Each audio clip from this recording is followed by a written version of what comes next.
Hi guys! Welcome back again to my YouTube channel. By the way guys, maraming salamat po pala sa walang sawang pagsubaybay sa ating pong daily love reading.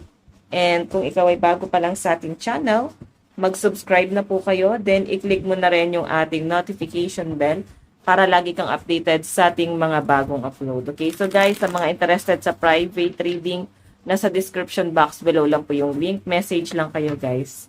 So, tignan natin kanino bang love reading yung masasagap natin ngayon. Okay. Kanino ba tong love reading? Gamit muna tayo na to guys. Para may hint tayo.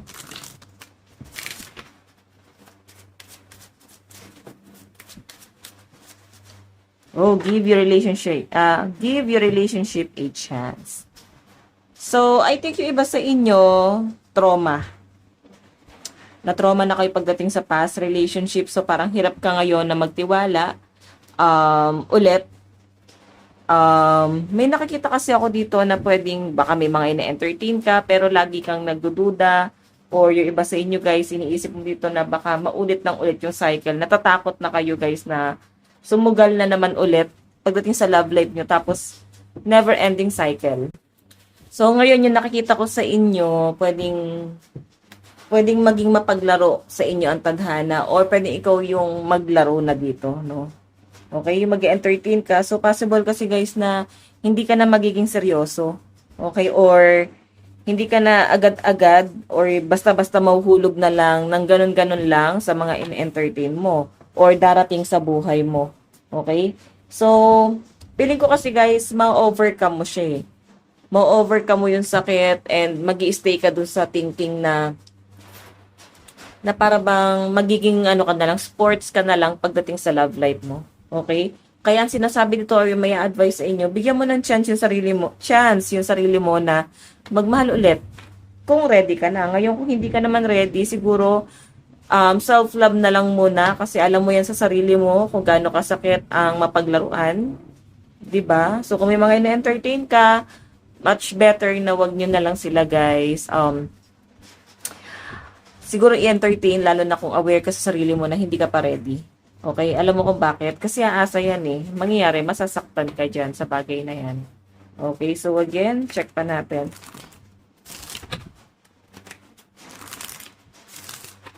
Additional message. Kanina po itong love reading.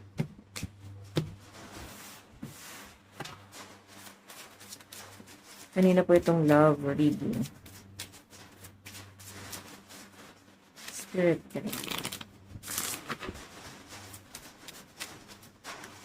o heart-to-heart conversation. May someone new na pwedeng i-entertain or siya tong nagpupumilit. Kasi ikaw worth waiting for eh. So I think hindi ka ganun ka hayok na hayok pagdating sa love life, hindi ka ganun nagmamadali. Ganyan kita nakikita dyan, pero meron ditong someone na parang magiging makulit. So ikaw pwedeng ma-pressure ka dito, no? Sa pagiging makulit niya. Though aware ka naman, no? Or aware naman siya, pwedeng pinagtabuyan mo naman or sinabi mo sa kanya na hindi ka ready. Pero guys, medyo makulit itong taong to, no? Sobrang haba ng mga mini-message niya sa inyo. So, excited kasi siya laging makausap ka. Ayan yung pinapakita sa akin dyan. Okay? So, again, check pa natin.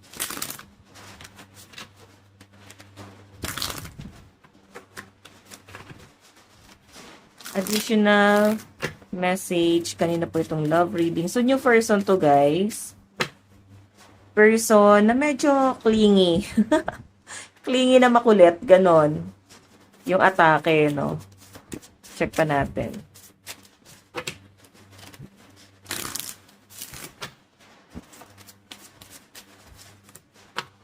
Oh, past life relationship. Reconciliation. May magpaparamdam sa inyo guys na past person. Okay? Ayan, no? So, pwede guys, past person to.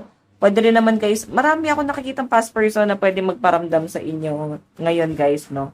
So, lalo na natapos na yung retrograde. So, pwedeng na-realize itong taong to na ikaw talaga yung true love niya, ikaw talaga yung mahal niya. And, ayun, feeling ko kasi dito guys, medyo magiging cold na distant ka na sa kanya.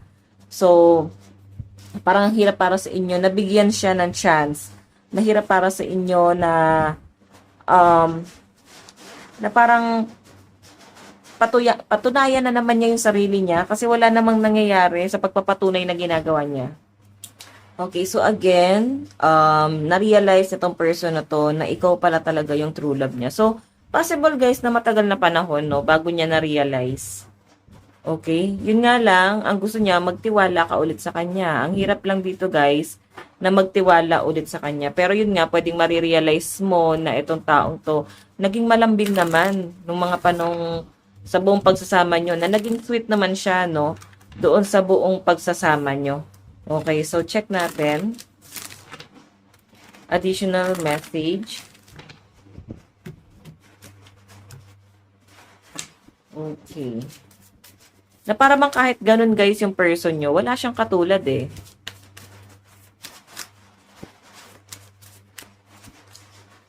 It is safe for you to love. So yun nga lang guys, ang hirap na kasi para sa'yo na magtiwala. Oo, pay attention to the red flag. Oh. So, nakatingin ka sa mga red flag ng taong yan. Okay?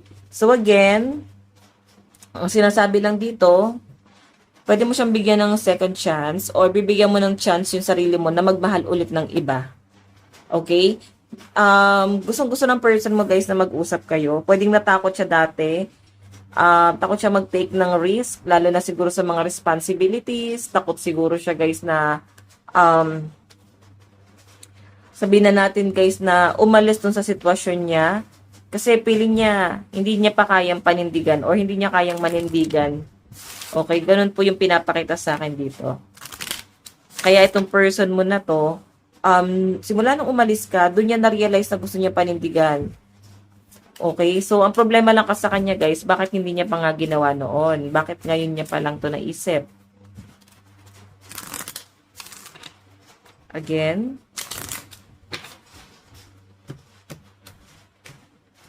additional message. Kanina po itong love reading.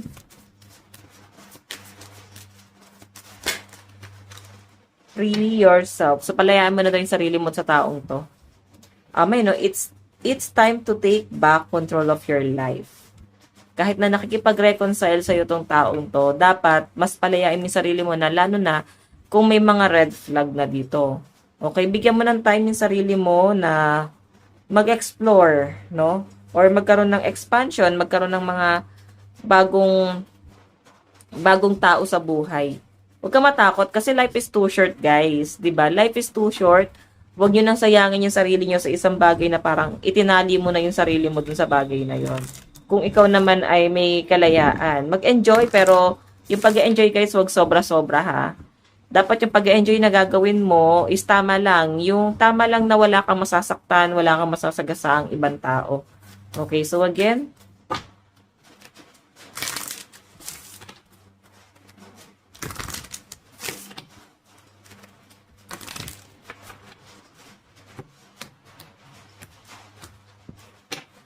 additional message. Love yourself first, 'di ba? Kagaya ng sabi ko kanina guys, mahalin mo muna yung sarili mo. Okay, kahit sabihin na natin guys na nagiging marupok ka sa taong to, mas unahin mo yung sarili mo, mas mahalin mo yung sarili mo. I think mas importante yung sarili mo na yung self-love. Saka na to, itsapwera mo muna to. Or at least, kung mahal ka niya, mag-aantay siya. Okay, bigyan mo siya ng task. Or subukin mo tong taong to. Na kung mahal ka niya, mag-aantay siya, hindi yung parang magmamadali pa siyang maayos yun sa inyo. Okay, so again, check pa natin.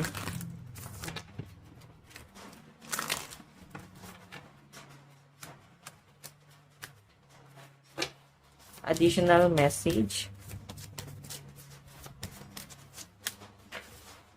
True love. Ayan, di ba? Makakahanap ka ng true love mo. So, I think, una mo munang mahalin yung sarili mo. Then, pagka okay ka na, okay, attraction. Alam mo, pag nagsimula ka ng mahalin yung sarili mo, pahalagahan mo na yung sarili mo, pag mas binavalue mo na yung sarili mo, promise, marami kang ma-attract. Okay, kasi positive ka na eh. Mas marami ka nang ma-attract, mabibigyan mo na ng chance yung sarili mo na mag-explore, mahanap yung tamang tao sa buhay mo. Okay? So, again ngayon, since bata ka pa naman, siguro kailangan sa'yo, mag-focus ka muna sa mga bagay na mas mahalaga or mas importante.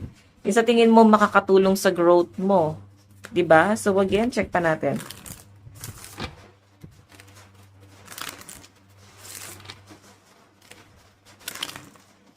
Additional message.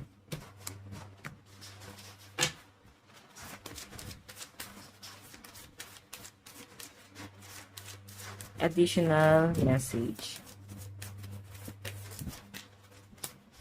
Meron tayong you've already met the romantic partner you seek. This could be the one. Oh, 'di ba? So, I think ito yung person mo na to. Sabi ko nga sa inyo guys, na-realize niya lately na. Baka netong retrograde kayo naghiwalay, kaya siya bumabalik ngayong kasalukuyan. Tapos yung retrograde eh. So, expect nyo na yan guys, marami na kayong ex na, na babalik. Yung mga naghiwalay guys nung retrograde. So, meron pa nga tayong Saturn retrograde ba? In Aries hanggang December. Di ko sure. Pero kung nasan yung Aries nyo guys sa inyong chart, tignan nyo, i-check nyo kung ano yung pwede nyo maging lesson hanggang December. Ayun yung pagdadaanan nyo. Possible na pagdaanan nyo hanggang December. Okay, so kung may nang-api sa inyo at alam nyo naman na wala kayong ginawang masama, grabe yung karma na pwedeng bumalik sa kanila. Okay. Check natin additional message. Meron tayong romantic feelings. Your feelings are real and worth exploring. Ayan o. Kagaya nga na sabi ko guys, kailangan mo mag-explore. And again, itong person na to, marirealize niya talaga na ikaw si the one. I think, nung nag-away kasi kayo guys, nabigla siya, no? So, kung ano man yung mga binitawan niya salita, like, sure na ako na maghihiwalay na tayo, hindi ka na talaga kawalan. Mga ganong senaryo, no? Nung sinabi niya yun sa inyo guys, possible na nabigla lang siya, no? Nadala siya ng, ng pagtatalo at init ng ulo. Pero yung malinaw naman kasi guys na pinapakita sa akin dito, ngayon mukhang nagsisito at bumabalik sa inyo. Okay? Pero may mga ma-attract ka na bago. Oh. Pwedeng months na kayo naghiwalay, pwedeng nahuli mo, no? Baka may cheating. Okay? So, basta medyo matindi yung ginawa sa inyo at ikaw ay sobrang na-stress, na-depress dyan sa taong yan. Again, additional message.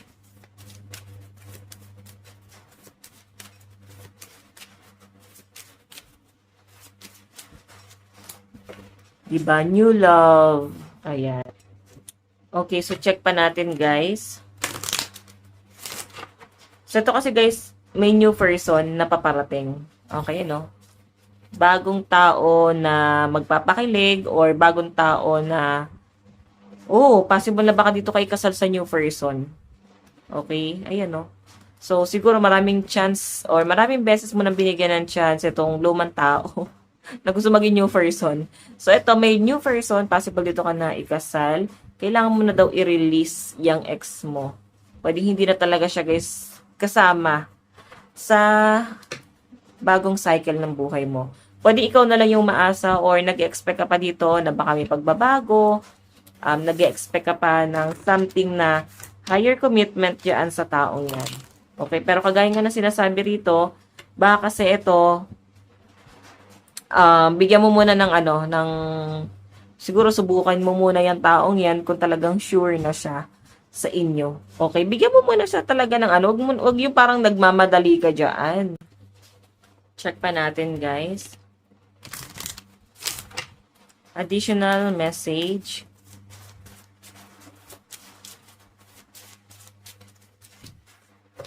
Keep an open mind. Your soulmate may differ from your usual type and expectations. So, possible guys, i-entertain bago pa lang to.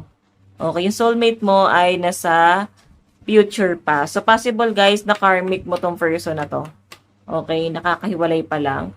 Pero, minsan kasi yung mga karmic, no, na-overcome yan. So, pwedeng makatuluyan. Yun nga lang, kailangan yung pagbayaran yung karmic na pwedeng naging kasalanan sa past life. Okay? So, guys, kung makikita nyo, yun, ipi-flirt ka talaga nitong taong to. Okay, nakikita ko sa kanya, guys, na ano talaga siya, desidido talaga siya na i-win back ka nitong taong to. Okay, so again, additional message. Kanina po itong love reading.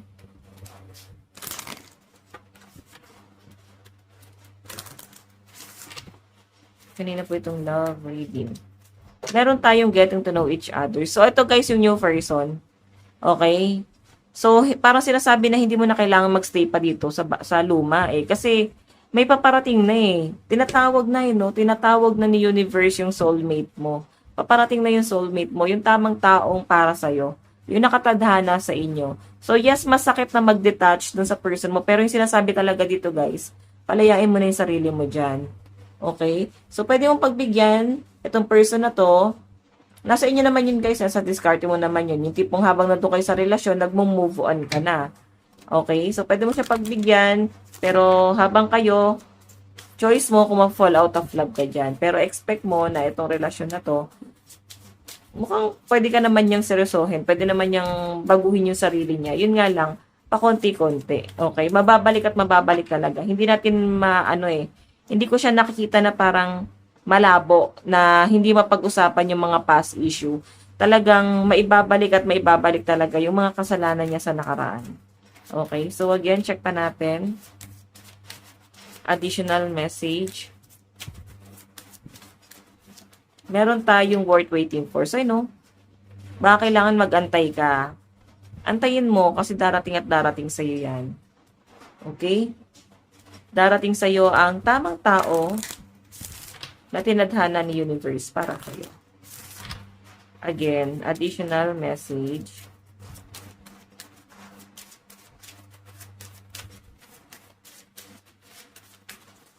Parang kailangan mo lang mag-antay at saka mag-focus ka daw muna sa career mo. Okay, feeling ko blessed ka naman pagdating sa career mo eh.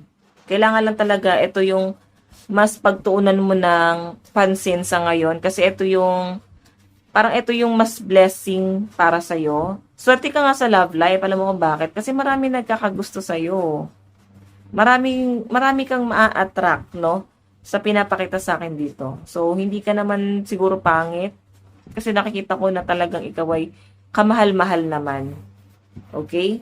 So, again, ay napaulit-ulit sinasabi, i-release mo muna yung ex mo.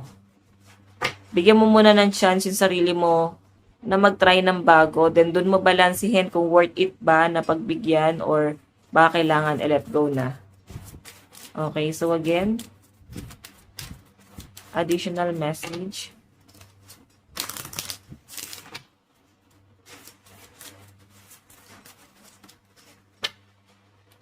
Stay optimistic about your love life. So, kailangan maging meticuloso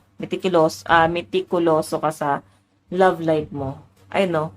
Ngayon, kung ready ka na pagbigyan itong past person, kailangan mo i-let go yung mga bagay na hindi nyo na kontrolado.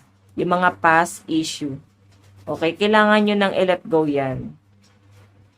Okay? So, kung gusto nyo guys na i-work out to, kailangan tulungan ka din ng person mo na kalimutan yan. Kailangan niya mag-effort talaga.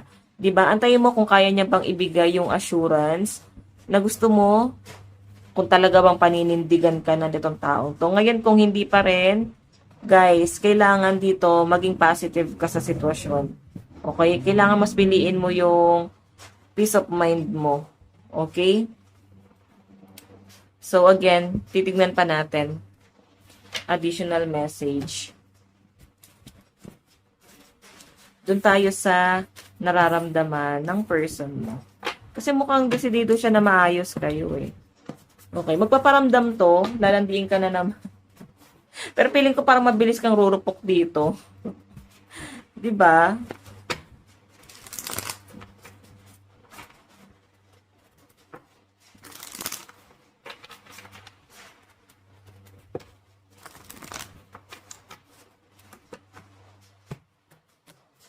Check pa natin. Kanina po itong love reading. Message ng person mo. Ano yung nararamdaman niya sa'yo ngayon? Nararamdaman ng person mo sa'yo ngayon. O di ba nag-aantay, nalulungkot, nagdudusa, nagluluksa. Wish fulfillment ka talaga nitong tao to. Ang problema lang kasi sa kanya, guys, hindi niya mapatunayan yung sarili niya ngayon. Kasi pwedeng may problema to sa pera eh. Mahirap, parang sinasabi dito na parang, mahirap na nga ipagtanggol yung sarili niya. Mahirap na nga patunayan yung sarili niya sa inyo. Ganun yung pinapakita sa akin dito since 9 of Cups to. And kung makikita nyo guys, 3 of Wands, no? Nag-aantay lang siya dito. Nag-aantay lang siya sa inyo. Check pa natin.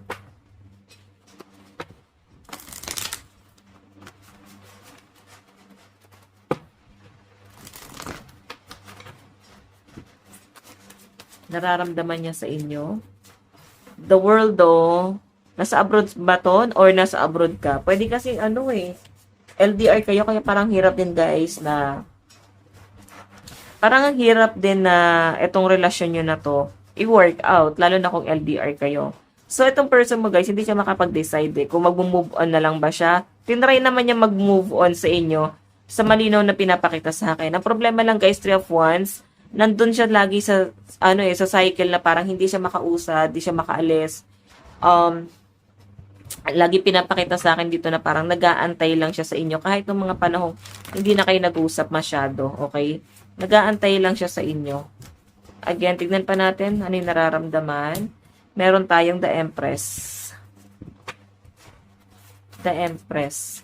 So, abundance guys, si Empress. Nararamdaman niya sa inyo guys. Gustong-gusto niya ibigay sa inyo yung assurance. Sa totoo lang, ang problema lang, hindi niya kasi kayang patunayan yung sarili niya kasi mukhang meron talaga siyang problema sa financial. Yung pinapakita sa akin dito, hirap na hirap siyang patunayan yung sarili niya ngayon kasi bukod sa may problema na sa financial, pwede may problema din to sa pamilya. Meron siyang ibang problema na kailangan niya guys unahin or ayusin, no? So, I think family problem talaga to. Okay, The Empress, may nakikita akong pregnancy. Ano ba, buntis ka ba? Nabuntis ba siya? Or sino ba ang buntis dito? So, pwede kasi na baka meron siyang ibang person ngayon. Then, baka may issue about pregnancy sa kanilang dalawa. Pwedeng sumama na siya sa iba. Then, may nakikita ako dito na baka may pregnancy or pwedeng yun yung sinamahan niya. Diba? So, again, kagaya na sabi ko dyan, guys, ang hirap sa end mo natanggapin siya, lalo na kung mayroon na palang nabuntis. Okay? Or, pwede naman kasi guys na meron na siyang kasama na iba, may karelasyon na tong iba. Baka naman may asawa to. Komplikado yung sitwasyon nyo, guys. Diba? Mahirap ipaglaban to kung kayo ay nasa conflict. Okay? Tapos, I think baka inabandon na kanya. Ngayon, bumabalik siya sa inyo. Gusto niyang bumalik. Desidido siya rito. So, iiwan niya ba yung isa? Nung nilayasan kanya, mukhang yun yung pinili niya, di ba? So, again, tignan pa natin.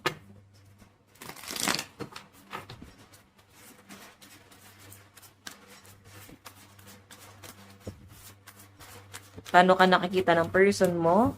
King of Wands, gandang-ganda, gwapong-gwapo sa'yo. Nagkakaroon ka ng parang nagkakaitsura ka. Parang ganon. Parang hindi na ikaw yung nakilala niya. So, I think may binago ka sa personality mo. Then, yung pinapakita sa akin dito, guys, nadadala siya doon, no? Naakit mo siya kung bakit siya nagre-reach out. Naakit mo tong tao to. The moon, di ba? Yun nga lang, huwag ka daw basta-basta maniniwala. Kasi medyo may pagkasinungaling. I mean, huwag ka basta-basta maniniwala dun sa mga sasabihin niya na mahal ka niya. Sa totoo lang, guys, kung bakit siya bumabalik kasi nagagandahan lang sa inyo, nagagapuhan lang sa inyo. Kaya kailangan daw mas matalino ka. So, pwedeng meron lang talagang something sa inyo na nakita itong taong to. So, since the moon, ito, feeling ko kasi dyan, nagsinungaling sa inyo to eh. Marami siyang kasinungalingan, marami siyang tinatago. So, ngayon, kung babalik siya sa inyo, guys, isipin mo na may mga tinatago pa rin siya sa inyo. Okay, iba sa inyo, guys, baka kailan lang kayo naghiwalay. Tapos, punong-puno na ng galit yung nararamdaman mo sa kanya. Ang hirap ng magpatawad. Meron tayong Knight of Wands. Diba? Oh my God. May ibang person. So, guys, may mga LGBTQ+ dito. Any gender naman to. So, again, kagaya ng sabi ko dyan, guys, may ibang nagkakagusto sa inyo. Ayan, no. Marami ka na-attract, hindi lang isa. Marami nagkakagusto sa inyo. So, huwag kang mag-aksaya dun sa isang taong yon kasi marami naman pala nagkakagusto sa inyo, di ba? Again, check natin.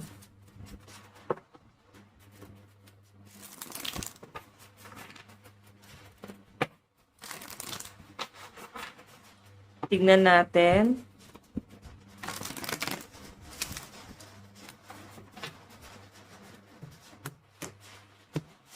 Okay. Ano yung gagawing effort nitong tao to sa inyo sa future? Ano yung gagawin niyang effort? Death. Diba? Sabihin, mag-effort talaga siya, guys. Gusto niya talagang maayos yung sa inyo. Yan yung malinaw na pinapakita sa akin. Gusto niyang maayos yung sa inyo. O, diba? Gusto niya ulit ng partnership sa pagitan yung dalawa. Okay? Gusto niya ulit magkasundo kayo. Ituloy kung ano man yung mga naudlot sa inyong dalawa. Kumbaga parang gusto niya, guys, na kalimutan nyo na. May partnership dito eh. May kasunduan. Kung ano man yung mga bagay na hindi nyo pinagkasunduan or mga bagay na parang naging toxic sa inyong dalawa, yun yung pinapakita sa akin dito, guys, na gustong kalimutan nyo na. So, gusto niyang makipag-usap na parang pang ganun na lang, guys, kadali yun. Okay, syempre sa'yo hindi nagiging madali yun. Sobrang sakit ang ginawa niya sa inyo eh. 'Di ba? So, for me, bigyan mo muna ng space yung sarili mo. Mahalin mo muna yung sarili mo. Ganon.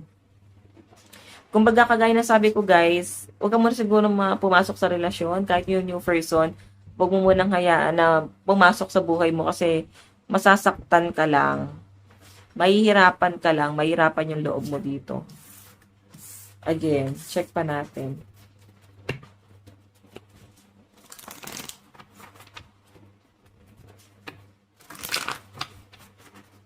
Okay. Additional message. Ito pala muna. Despite everything, I still believe in us. Diba? Naniniwala pa rin siya, guys, na pwedeng maayos nyo pa yung sa inyo. Okay? Parang nung nakaraan kasi na nag-away kayo, para sa kanya, mag-aaway lang kayo nun maghihiwalay pero pwedeng maayos pa. Pero ngayon kasi mukhang ano ba, hindi na masyadong hindi ka na masyado na-excite. Medyo may nakaka-alarma na dito. My heart races when I'm with you. So, alam nyo guys, ang lakas ng mga dito ha, may mga nasa medical field. Okay? Or mga nag-a-abroad. Ang lakas ng ganong energy. Yung iba sa inyo guys, parang ganito, mahilig ba kayo sa bestida or naka-blonde yung buhok mo or nasa corporate kayo nagtatrabaho? Okay, LDR. So, parang possible guys na parang hindi mo na siya maramdaman pag magkasama kayo. Parang may mga tinatago. Ayan, yan yung nasasagap ko dyan. Again, this isn't goodbye. Di ba kagaya na sabi ko nga, hindi pa yan totally magpapaalam. I know, I don't want to walk away, but what's best for me and us right now. This isn't goodbye. We will be together again. Di ba? So, na-expect niya guys na magkakaayos pa rin kayo. Meron tayong attached to my ex. Ayan o, sobrang attracted pa rin siya sa inyo guys. Sobra. Pwedeng taon na kayo naghiwalay, no? Sa kanya na-realize to. Kung kailan ikaw ay masaya na at wala ka nang nararamdaman sa kanya, you are my favorite person. So, dami siguro nangyaring blockages, problema sa buhay na tong taong to. Parang ganun yung pinapakita sa akin. Again, message niya sa inyo. It's time for me to heal now. Gusto na niya mag-move on. Gusto na niyang mag-move on kasama ka. Sa kanyang mga past relationship. I want to be more than friends. I think yan na yung kaya mong i-offer sa kanya. Yung friendship. So again, the timing just wasn't right for us. So nung that time kasi guys na hindi kayo naging okay, so feeling niya kasi hindi yun yung right time para sa inyong dalawa. Yung dating sa kanya doon, feeling ko masyado siyang nabigla or gusto pa niya mag-explore that time. Baka masyado pa kayong bata that time, di pa siya ready, no? Zodiac sign, Pisces, Taurus, Gemini, Aries, Cancer, and Aquarius. Leo, Virgo, Aries, Taurus, Gemini, and Cancer. Oops. Meron tayong Virgo, Leo, Sagittarius, Capricorn, Taurus, and Aries energy. Yan yung mga malalakas na zodiac sign ng person mo. Okay. Tignan naman natin sa side mo, ni nararamdaman mo sa person mo. Gusto mo ng pag-uusap? Klaro. O wedding, syempre, date to marry ka na, no? Ayaw mo na nang parang nakikipaglaro. Diba? Gusto mo na mag-move on sa tao to. So, moving forward ka. Feeling ko, nakapokus ka na doon sa future. Nakapokus ka na doon sa totoong taong magmamahal talaga sa inyo. Or pwede ikaw, baka may karelasyon ka na ngayon at mukhang ready kang seryosohin to. Pero bumabalik yung ex mo. Diba? Babalik siya. Okay. In the near future, ano yung mga dapat mong gawin? The Magician. So, kailangan sports ka lang dito. Mas matalino ka dapat sa person mo. Okay? Pwede kang makipagkula, pwede kang makipag-usap, pero please, maging matalino. Pagganahin mo yung utak mo dyan. Okay, zodiac sign, Capricorn, Leo, Taurus, Aries, Sagittarius, and Virgo. Pisces, Gemini, Aquarius, Cancer, Aries, and Taurus energy. So, by the way, guys, ito lang pong inyong daily love reading. Bukas po ulit. God bless and love you all. Bye-bye!